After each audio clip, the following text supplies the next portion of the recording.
They snuck into the oldest part of the abandoned high school and tried to talk to whatever was down there. Something answered them, and it wasn't human. Welcome to the Black Hour Stories. Tonight, we're going deep below the surface to a forgotten place where a simple game invited a terrible player. What happens when you trespass on something old and dark and then ask it a question? You just might get a terrifying answer that follows you home. The old high school was supposed to be empty after midnight. Everyone knew about the network of service tunnels beneath the building, sealed off decades ago after a boiler exploded. They called that place the Maze. 3 people decided it was the perfect spot for a dare.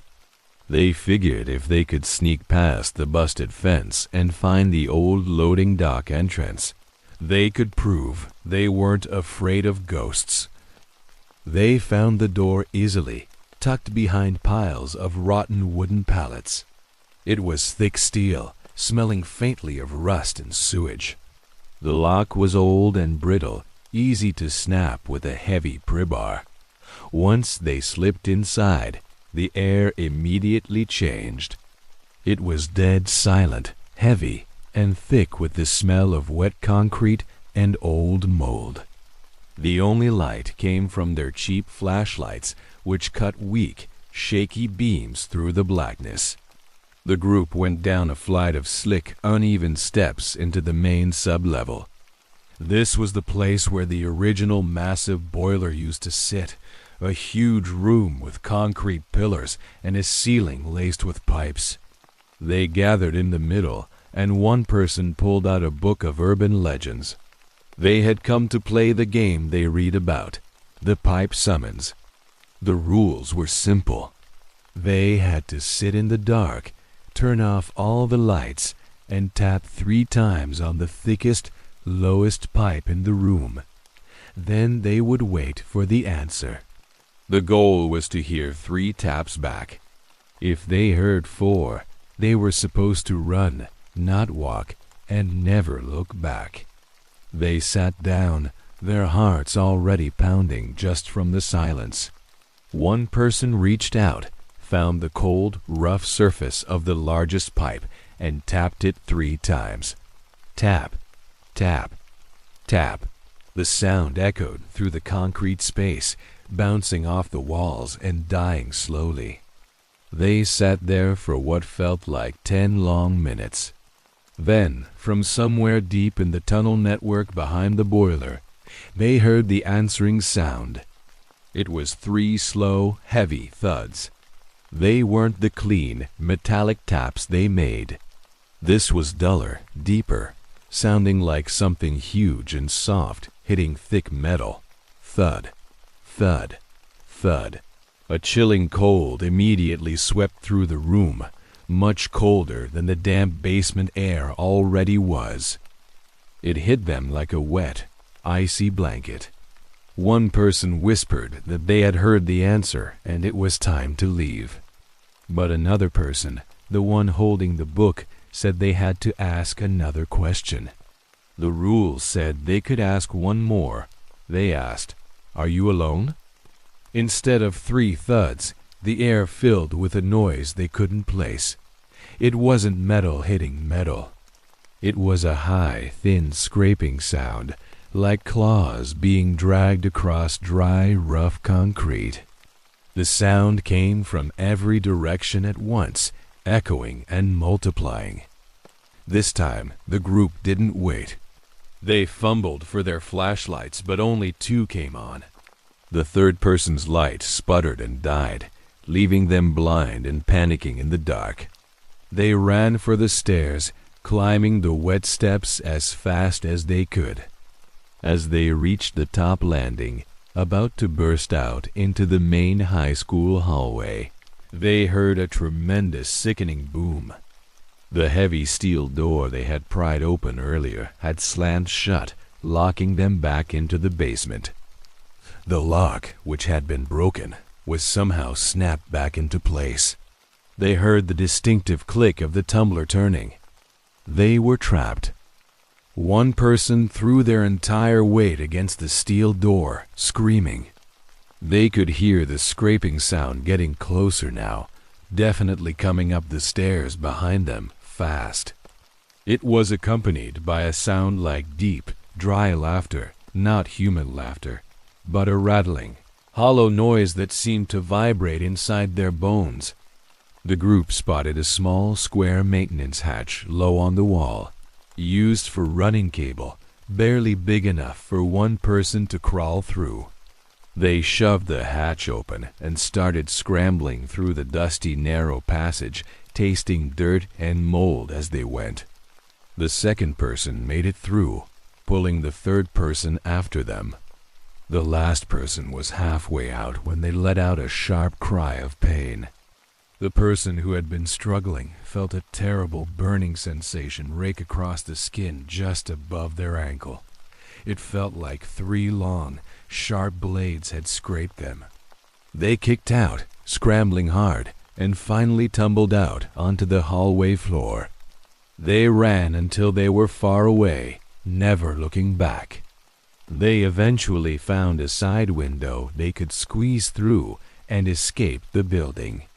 Once outside in the humid night air, they stopped running and checked the injury. On the last person's leg were 3 perfect parallel gashes, deep enough to bleed, but looking more burned than cut. They looked almost white against the red skin. They never told anyone what they did or what they found. But the person who got scratched spent the next 3 months unable to sleep. Every night, no matter where they were in their bed, on the couch, or at a friend's house, they would hear a faint metallic tap dot dot dot dot dot dot dot dot dot dot coming from the pipes in the wall, always waiting for the 4th tap that never quite arrived.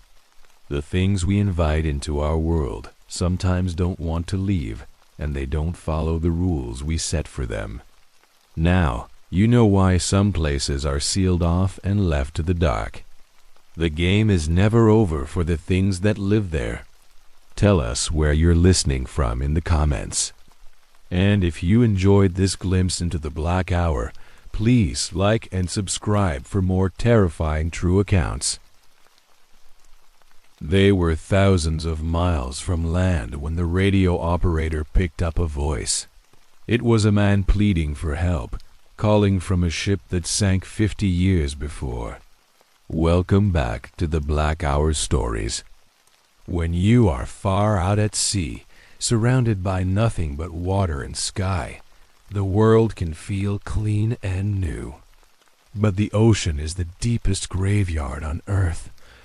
Tonight, we listen in on a night watch that went very, very wrong when a modern cargo ship answered a desperate call from a long-lost ghost.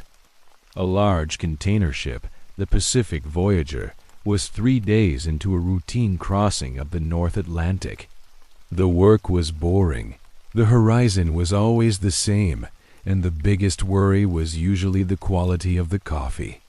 The radio operator was sitting in the communications room, listening to the predictable hiss of static and the occasional chatter from another vessel far away. It was just after 2 a.m. when the routine broke. A strange sound cut through the static, a series of sharp, mechanical clicks, followed by a human voice. The voice was thin and crackly, using old, outdated military codes for its distress call. The operator froze. The voice was broadcasting on a long abandoned emergency frequency, one that hadn't been used since the 1970s. He called the captain immediately. They recorded the message and ran the call sign through the ship's database. The call sign belonged to the SS Cassandra, a freighter that disappeared without a trace in a terrible storm in 1974, roughly 50 years earlier, and only 20 miles from their current location. The radio was playing a message from a ship that had been resting on the seabed for 5 decades. They listened again. The message was looped, a man calmly giving coordinates, and reporting heavy flooding in the engine room. It was terrifying enough, but then the loop broke. The calm, professional voice suddenly started screaming. The sound was ragged, panicked, and delayed, sounding like the man's throat was ripping apart. Then came the pounding. Over the radio, the crew on the Voyager's bridge clearly heard repeated, heavy impacts, like someone trapped below decks was slamming their fists against a steel bulkhead. Boom, boom, boom. The captain ordered the operator to try to hail the Cassandra on the old frequency, just to see what happened. The operator hesitated, then keyed the microphone and sent out the Voyager's own call sign. The response was immediate and violent. The speaker next to the console blared to life with a shrieking feedback sound that hurt their ears. When the noise settled, a distorted, bubbling voice shouted, "It's too late. The water is here." "Why didn't you answer earlier?" His name. The voice shouted the operator's name, distorted and terrified, followed by a burst of static that smelled strongly of ozone and burning copper. Right after that, the ship's navigation system went completely haywire. All the screens flickered and died. The GPS vanished, replaced by an old, looping image of 1970s nautical charts. The ship started to drift violently.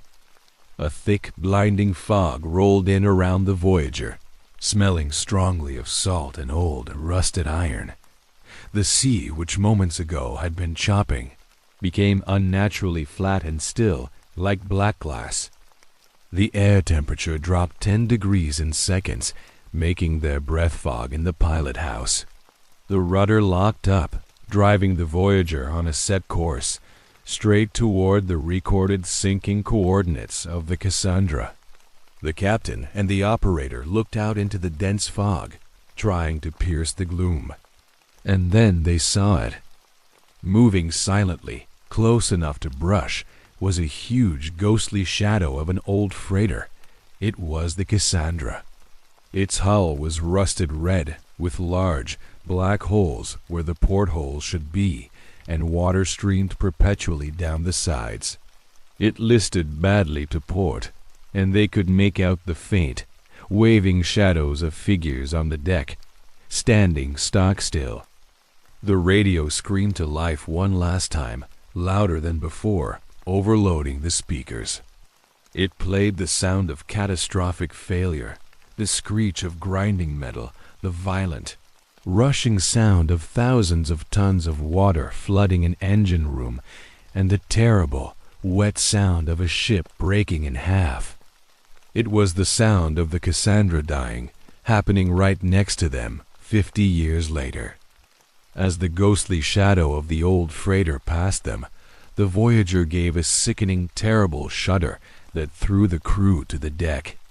When they picked themselves up, the fog was gone, the water was back to normal, and the navigation screen snapped back on. The ship was 50 miles off course, but sailing again. One of the crew members noticed the radio operator staring at the console. Where his hand had been resting on the heavy gray metal plate during the shudder, there was now a scorch mark. It was freezing cold to the touch, and permanently etched into the paint was the perfect, small shape of a child's handprint. They sailed on and never spoke of the Cassandra again. The operator took the original tape of the distress call and threw it overboard, watching it sink into the dark, indifferent sea. Some stories of the sea are never finished, and the lost ships keep calling, hoping someone will listen. But if you hear a voice calling from the deep, remember that it's often the voice of a hand reaching out to pull you under. Tell us where you're listening from in the comments.